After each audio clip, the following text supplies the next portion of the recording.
Assalamualaikum warahmatullahi wabarakatuh.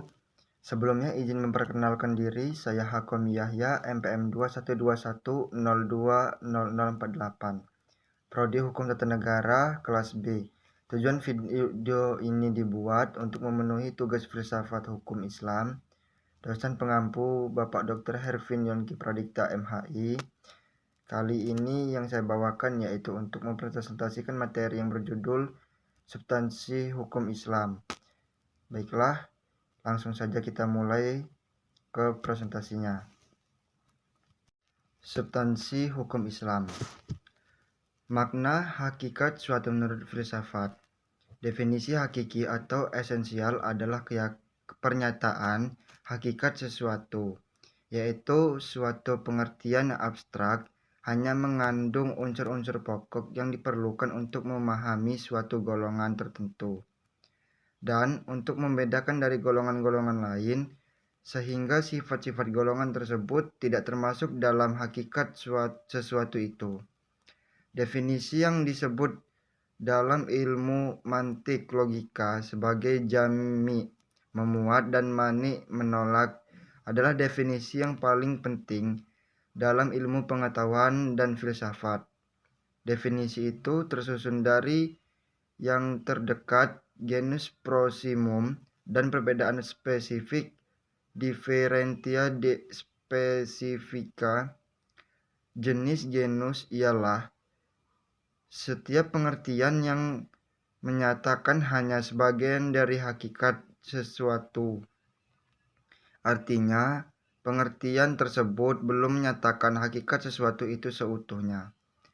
Perbedaan spesifik, differentia specifica, ialah setiap pengertian yang membedakan golongan spesies dari jenis genus. Misalnya, barakat budi membedakan manusia spesies dari hewan genus. Yang selanjutnya ada pengertian filsafat hukum Islam. Filsafat hukum Islam terdiri dari 3 kata, yaitu filsafat, hukum, dan Islam. Filsafat hukum adalah pengetahuan tentang pemikiran mendalam, sistematis, logis, dan radikal tentang berbagai aturan yang berlaku dalam kehidupan manusia, baik aturan bermasyarakat maupun aturan bernegara.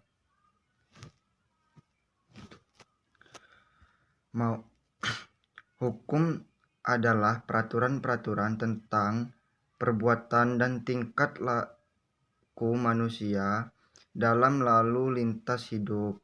Secara ringkas, hukum berarti ketetapan. Adapun pengertian filsafat hukum Islam adalah kajian filosofis tentang hakikat dalam Islam. Sumber asal muasal hukum Islam dari prinsip penetapannya, serta manfaat hukum Islam bagi kehidupan masyarakat yang melaksanakannya. Dengan demikian, yang dimaksud dengan filsafat hukum Islam adalah setiap kaidah, asas, aturan-aturan pengendalian masyarakat pemeluk agama Islam. Kaidah-kaidah itu dapat berupa Al-Quran, hadis, pendapat sahabat dan tabi'in, ijma ulama, fatwa lembaga keagamaan. Filsafat hukum Islam diartikan pula dengan istilah hikmat at-tashri'. Selanjutnya ada faktor yang menjadi ciri filsafat hukum Islam. Yang pertama itu ada wacana atau argumentasi, menandakan bahwa filsafat memiliki kegiatan berupa pembicaraan yang mengandalkan pada pemikiran rasio tanpa verifikasi uji empiris, perbincangan dengan menutup mata.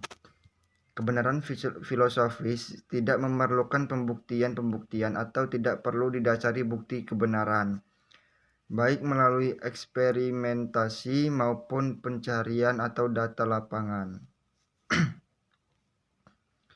Yang kedua itu ada segala hal atau sekalian alam. Artinya semua materi pembicaraan filsafat adalah segala hal, menyangkut keseluruhan yang bersifat universal. Tidak ada yang tidak tersentuh oleh pembicaraan filsafat. Ada atau tidak ada permasalahannya, filsafat merupakan bagian dari perbincangan. Hal itulah yang membedakan antara filsafat dan ilmu pengetahuan yang membicarakan lingkup tertentu. Semua yang dikaji oleh ilmu pengetahuan dijamah oleh filsafat karena inilah universalisme filsafat. Yang kedua ada sistematis. Artinya perbincangan mengenai segala sesuatu dilakukan secara teratur, mengikuti sistem yang berlaku sehingga tahapan-tahapan mudah diikuti. Dengan demikian, perbincangan tersebut tepat atau tidak dapat diikuti dan dikaji oleh orang lain, meskipun pada akhirnya hanya ada satu pengertian mengenai sesuatu yang dimaksud. Yang keempat ada radikal, artinya sampai ke akar-akarnya, sampai pada konsekuensinya yang terakhir. Radix artinya akar, yang juga disebut arse sebagai ciri khas berpikir filosofis. Perbedaannya dengan pengetahuan adalah adanya asumsi sebagai titik tolak yang disebut sebagai keyakinan filsafati, philosophical belief. Yang kelima ada hakikat. Merupakan istilah yang menjadi ciri khas filsafat. Hakikat adalah pemahaman atau hal yang paling mendasar. Jadi filsafat tidak hanya berbicara tentang wujud atau materi, sebagaimana ilmu pengetahuan, tetapi berbicara makna yang hakikat terdapat di belakangnya. Dalam filsafat, hakikat tersebut sebagai akibat dari berpikir radikal. Berdasarkan 5 ciri berpikir filosofis tersebut, dapat diambil pemahaman bahwa filsafat merupakan kebebasan berpikir manusia terhadap segala sesuatu tanpa batas. Dengan mengacu pada hukum keraguan atas segala hal, bahwa sekalian alam dan segala hal dapat dilihat dari berbagai hal sudut, melalui kontemplasi pemikiran yang sistematis, logis, dan radikal.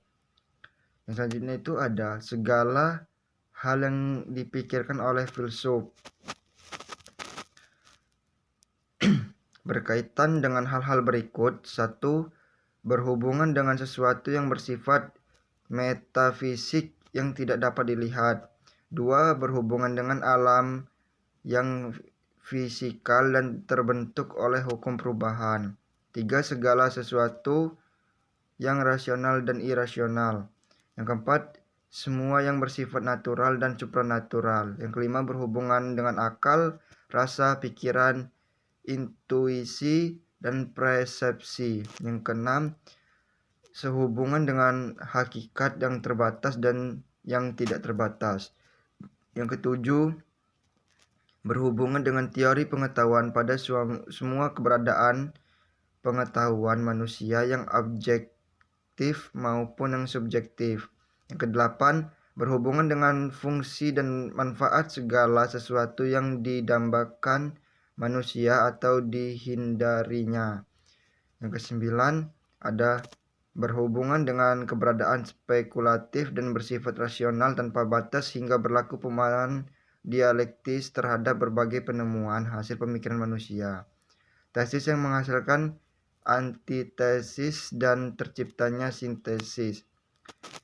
Baiklah, mungkin cukup yang saya sampaikan. Saya ucapkan terima kasih. Wassalamualaikum warahmatullahi wabarakatuh.